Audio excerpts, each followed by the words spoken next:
Supervisor Hill. Mr. Meacham. It sounded more like 10 cents. I have a suggestion, though, on the discussion, when we get back to the discussion, Mr. Gibbon and also County Administrator. This year we had a number of sessions in which we had half days. If we see something like that, that is a potential half-day session, perhaps we can engage in some kind of a discussion that allows for more than 3 minutes for some of the organizations that represent us, like ALAB, like the Farm Bureau, folks like that that have a vested interest in this, so that we can really get right down to the nitty-gritty. If there's a way to do that, I think that might help. The second issue regarding the communication, one of those things that I'm going to work really hard in this next 4 years in office is, how do you get your information? That's what I need to find out. Because oftentimes, people don't read the newspaper, people may not have a computer, but I don't know how you get your information, and it's always, as an elected official, it's always been difficult to find that balance, and how do we get to you? Because you want to get to us, we like to get to you as well. I'm not going to support turning this down, and I'll tell you why. I think that we should continue this item. I think that we should be able to make this a better situation to incentivize ranchers and farmers. I think that this is a tool in the toolbox that I don't want to kick out altogether. So I think if there's a way that we can sit down and figure this out amongst the different groups that are interested in this, I think we can do that. So that's my comment. Supervisor Gibson. Thank you, Mr. Chairman. Following up with Mr. Meacham, he and I have lively discussions from time to time. I think we have a useful breadth of perspective on things. I certainly understand and support your ideas on process here, but at the end you touched on substance of this ordinance, and I was interested to see the email that came in yesterday, I guess, from ALAB.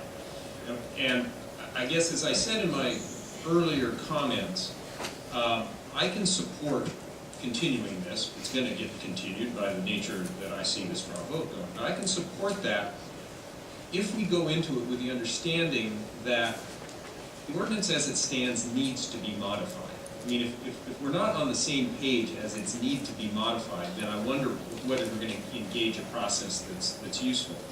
So I'd be interested in your reaction, Mr. Meacham, as to the comments that are in the ALAB letter. You know, they spent quite a lot of time. For instance, the need to reduce or eliminate the density limits. I mean, you've read that. I mean, in looking at that, is that on the table for you in terms of considering the future changes here? I'm not going to get into debate about this right now, and that's why I think we're continuing this item so that we can allow for those folks to be able to engage in that discussion. I'd like to hear more from the ag liaison groups, and I want to reach out to some of the ranchers and the farmers to find out what their perspective on this is. I got to represent them. I'm not just coming here with what I think is the thing to do. I understand that. I know what you're looking for. You're looking for direction to staff. And I think that, if I understand, Mr. Gibbon has explained all the different things that we've laid out. And I'm willing to talk about those. I'm willing to take a look at this and figure out what we need to do with this ordinance.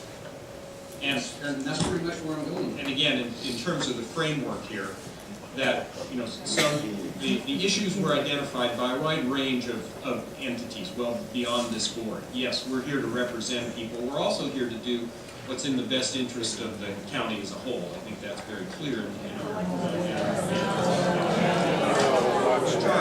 You disagree with that, folks? I'm surprised.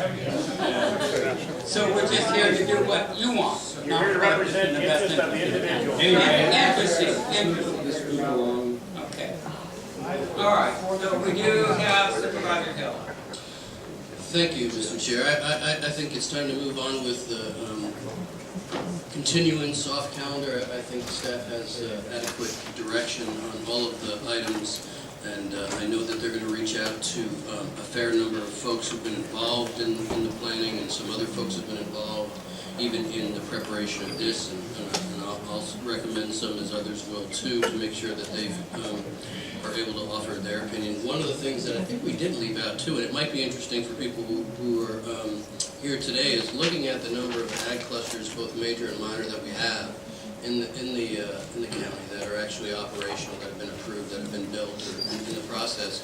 And looking at some of the, some of the things that have worked and not worked. And also, I mean, the truth is, if you see whether these are tools that are used by people to stay in farming, you probably find that that's not actually the case.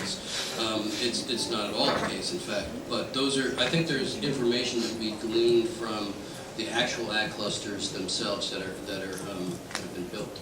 So with that, I move that we continue this off calendar, expecting to see an update, I guess, is in February. Second. Okay, moved and seconded that we continue this item off calendar with planning staff, bringing it back with a list of other priorities during our strategic planning session in February. Madam Clerk, roll call.